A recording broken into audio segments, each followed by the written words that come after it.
Hello, knowledge seekers. In this episode of 20-Minute Books, we delve into On Liberty by John Stuart Mill, a transformative work that explores the delicate interplay between individual liberty, societal norms, and authority. Mill combines philosophical insights with practical examples to passionately argue for the importance of personal freedom and self-determination, making a profound influence on modern liberal societies and political ideologies. John Stuart Mill stands as a cornerstone in both philosophy and economics. Recognized as one of the most significant liberal political theorists and moral philosophers, Mill has shaped much of contemporary thought with his writings, which include not only On Liberty but also Utilitarianism, a seminal text on utilitarian philosophy. Whether you are a student of philosophy, a follower of political thought, or simply curious about the underpinnings of liberalism, On Liberty offers a critical examination of freedom's role within the confines of society and its enduring impact on the global political landscape. Join us today to unpack this masterpiece.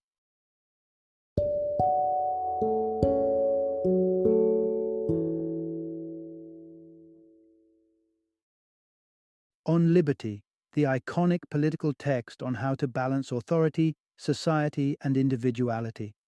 Introduction. Exploring the essence of liberty with John Stuart Mill.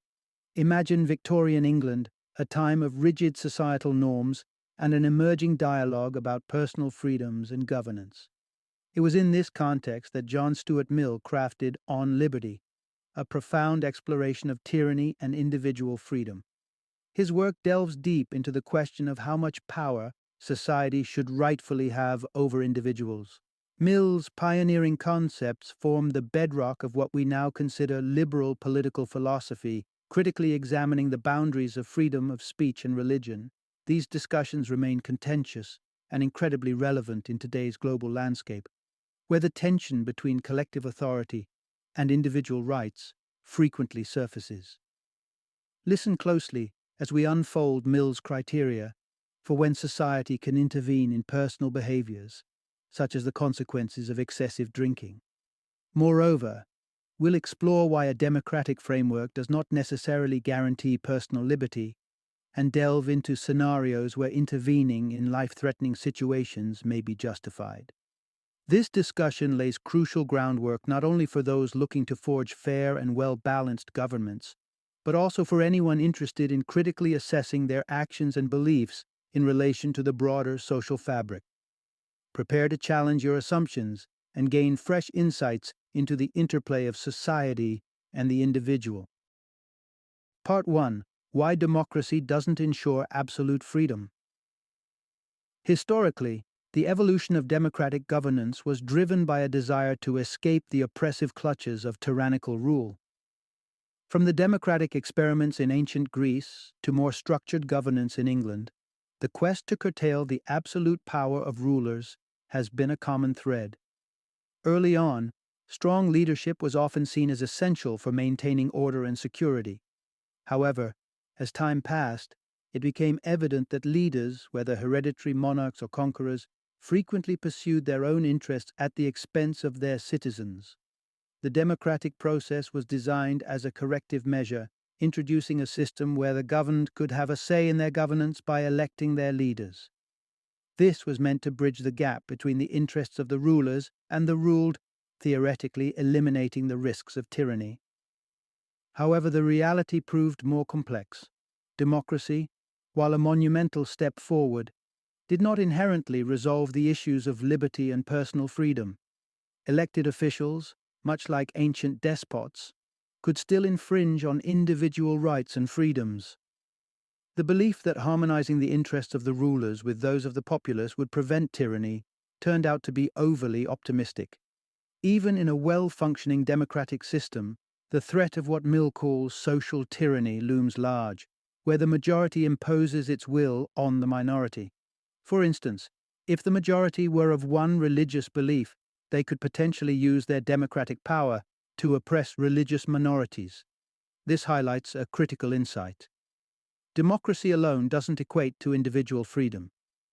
The governance by majority does not automatically ensure self-governance, but can lead to the tyranny of the majority. Thus, the challenge remains to create mechanisms within democratic frameworks that safeguard against the potential overreach of both government and societal majorities. This is essential in preserving the essence of personal liberty amid democratic rule. Part 2. Founding freedom on rational principles. To truly uphold personal liberty within a democracy, a deep and rational examination of cultural norms, shaped by historical and behavioral contexts, is essential. It is often the case that the laws and societal opinions that govern us are predominantly based on prevailing likes and dislikes rather than on objective reasoning. This leads to a skewed understanding where customs and traditions are widely accepted without critical examination. Consider the adherence to religious practices, where behaviors such as dietary restrictions can vary dramatically based on the dominant religion of a society. A Muslim who abstains from pork due to religious reasons might, if raised in a Christian society, instead observe Lent, showcasing how cultural context rather than personal conviction often dictates behavior. Despite modern advancements, many societies have faltered in rigorously analyzing to what extent social control over individuals is justifiable. This oversight continues because the issue of personal liberty is rarely approached from a strictly rational perspective. The notable exception in this intellectual impasse is the gradual acceptance of religious tolerance. Originating more from historical needs for peace and stability rather than from enlightened thinking, religious tolerance highlights a rare breach in the otherwise irrational fabric of societal norms. This historical backdrop illustrates that without rational, objective principles defining the legitimate extent of governmental power over individuals, personal liberty cannot be assured. The reliance on unexamined social convictions and emotional responses does little to protect individual freedoms. Moving forward, the challenge lies in articulating and adopting clear, rational principles that guard personal liberty against both governmental overreach and the tyranny of the majority. But the quest remains. What exactly do these rational principles entail, and how can they be universally applied to ensure the liberty of all individuals beneath the umbrella of governmental rule? Part 3. The dual benefits of personal liberty for individuals and society. Imagine someone questioning the need to limit the powers of society and government. How would you convincingly argue the case for personal liberty? The debate often centers around the idea of natural rights, as proposed by philosophers like John Locke, who suggest that ethical standards emerge from inherent human rights. However, defining what is natural can be heavily influenced by the cultural context, making it a somewhat subjective basis for argument. Instead, let's turn to a more pragmatic approach by considering the utility of laws and governance. Essentially, we need to assess their overall benefits to human well-being. A society that grounds personal liberty in the principle of utility is likely to thrive because it allows individuals the freedom to develop intellectually and morally. This personal growth contributes positively to their character and overall well-being, enhancing their contributions to society. However, personal liberty isn't just a vehicle for individual development, it's crucial for societal progress too. A liberal society, where individuals are free to cultivate their unique talents and ideas, creates a vibrant tapestry of diverse thoughts and innovations. This diversity is not merely beneficial, it's essential.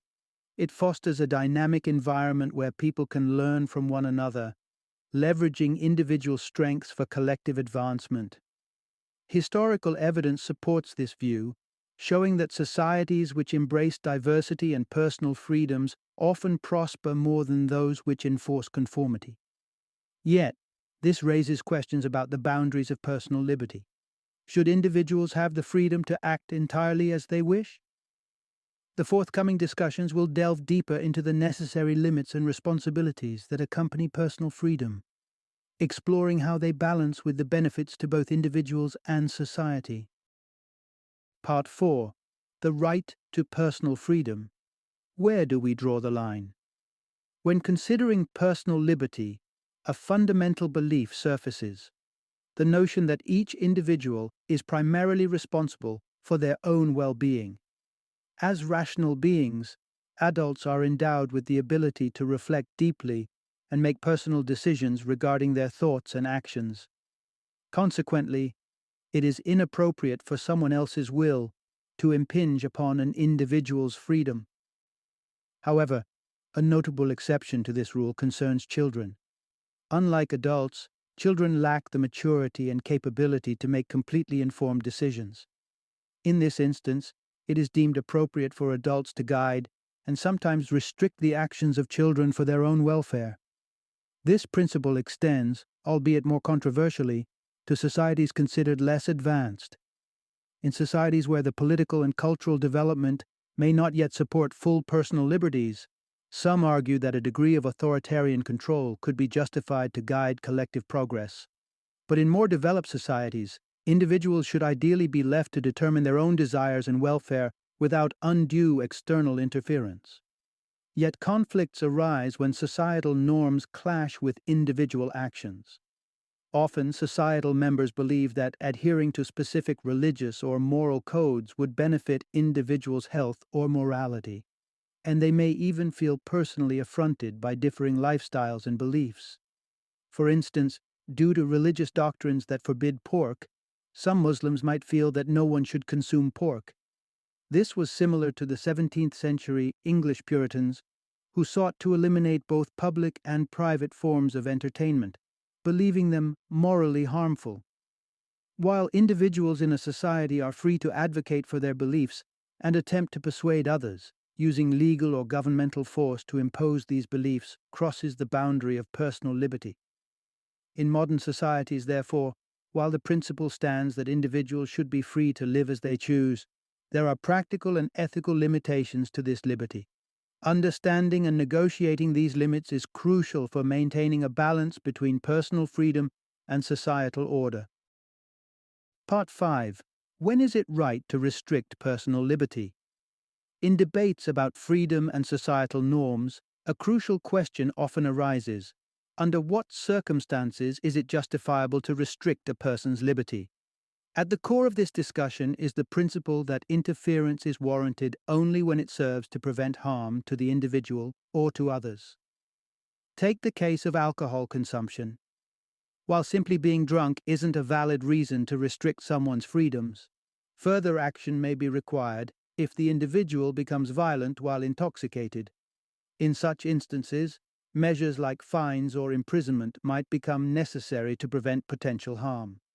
This is based on the premise that there is a demonstrated risk of harm to others when such individuals consume alcohol. Moreover, there are situations where the omission of action can also lead to harm. For instance, it is generally accepted that individuals should be compelled to contribute to public projects that benefit society, such as the construction of hospitals or roads. These contributions ensure that vital infrastructure is maintained, indirectly preventing harm that might arise from its absence. Another aspect of this principle addresses accidents where harm is not intentional, but might occur due to ignorance or oversight. Imagine someone about to cross a bridge, unaware that it is structurally compromised. If a police officer is present and has no time to verbally warn the individual, physically stopping them from crossing becomes a necessary infringement on their liberty. This action presumes that the individual does not wish to harm themselves and acts in their best interest, aligning with the duty to prevent harm. Thus, while the value of personal liberty remains high, these scenarios illustrate that there are conditions under which society not only has the right, but perhaps the duty, to limit individual freedoms for the greater good and safety of all. Part 6. Navigating the delicate balance of harm and liberty. Determining what constitutes harm significant enough to warrant interference in personal liberty is a nuanced and complex issue. It's not every inconvenience or annoyance, such as someone taking a desired parking spot, that justifies governmental or societal intervention. So, what really qualifies as harm in the context of justifying such interference? The threshold for interference is typically reached when an individual's actions harm others through the violation of a clear societal obligation.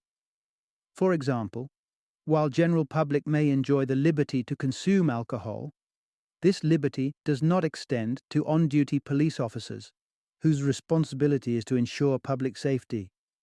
Obligations toward family also illustrate this point. Society might not prevent someone from engaging in drinking or gambling, but if these behaviors result in neglect of familial responsibilities, then they could be considered offenses warranting intervention. However, the concept of preventing harm isn't always straightforward. Take the sale of potentially harmful substances like poisons. These products could cause harm or even death if misused, raising the question of whether their sale should be restricted. Yet, the potential for harm does not immediately necessitate an infringement on liberty, as this approach could be misused and might overlook the potential benefits such liberties provide, such as employment opportunities and economic activity related to the sale of these products. To address concerns like poison abuse, rather than restricting sales outright, a more balanced approach could involve preventative measures, such as educational campaigns or regulations that track the purchase of potentially dangerous substances.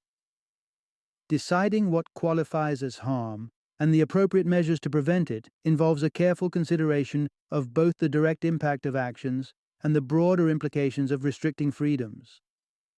As we move forward, our discussion will shift from the freedoms associated with specific actions to the broader, sometimes more abstract, freedoms that concern ideas and expressions.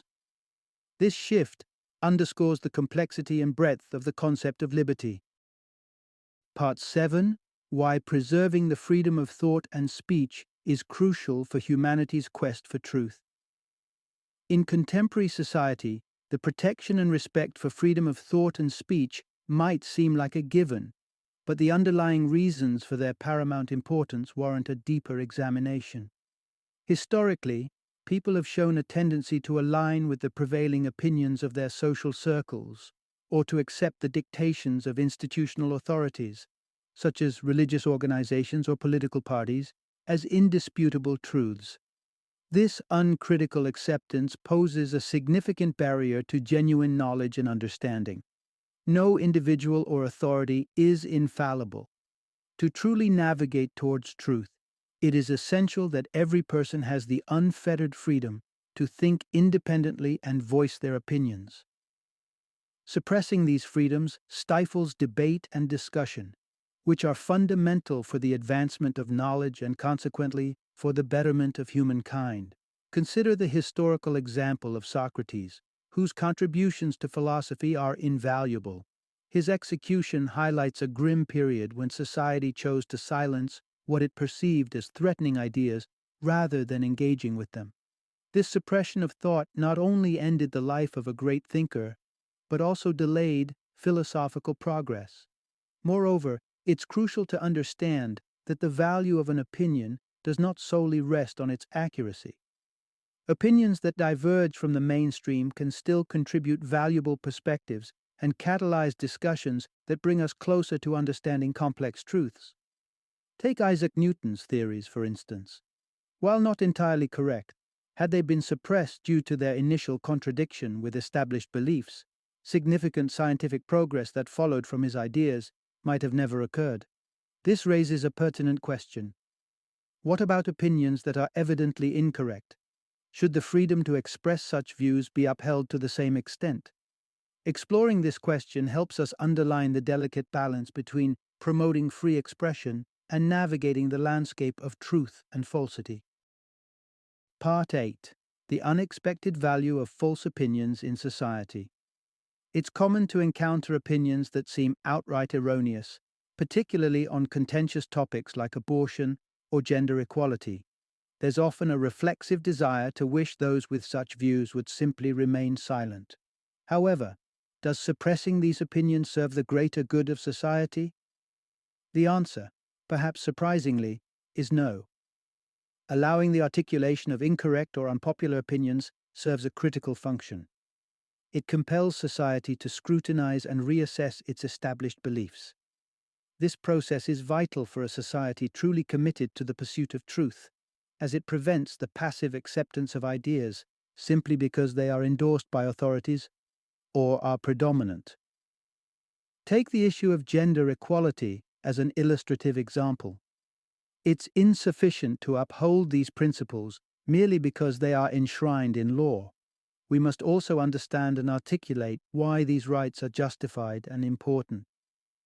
Encounters with opposing views force us to defend and rationalize our stance on equal rights, reinforcing the foundational reasons for these beliefs. Moreover, if conventional wisdom is never challenged, it risks becoming dogma, accepted on face value rather than understood and embraced for cogent reasons. To maintain the vitality and relevance of our deepest convictions, they must be continually tested against dissenting opinions. This ongoing discourse prevents our moral and ethical beliefs from devolving into mere customs, stripped of their compelling philosophical or rational bases. Thus, safeguarding freedom of thought and speech, even when the ideas expressed seem misguided or false, is not just a matter of principle but of practical necessity for a dynamic, reflective society. Through this lens, even the most controversial or flawed opinions can catalyze deeper understanding and more robust justifications of our most cherished beliefs. Final summary: John Stuart Mill's exploration in On Liberty underscores a critical takeaway. The norms and customs shaped by culture and society do not inherently safeguard personal liberties within a democratic framework. Instead, the effectiveness of a democracy in protecting these freedoms hinges on the application of rational principles.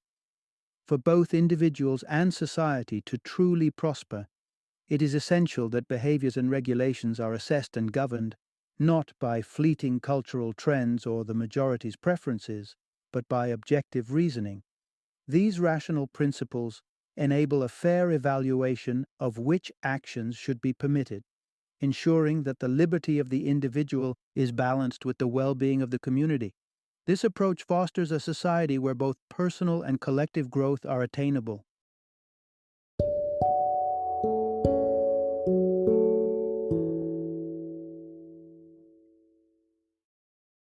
Thank you for joining me today on this journey of learning and discovery as we explored the insights of another thought-provoking book in our growing library of knowledge.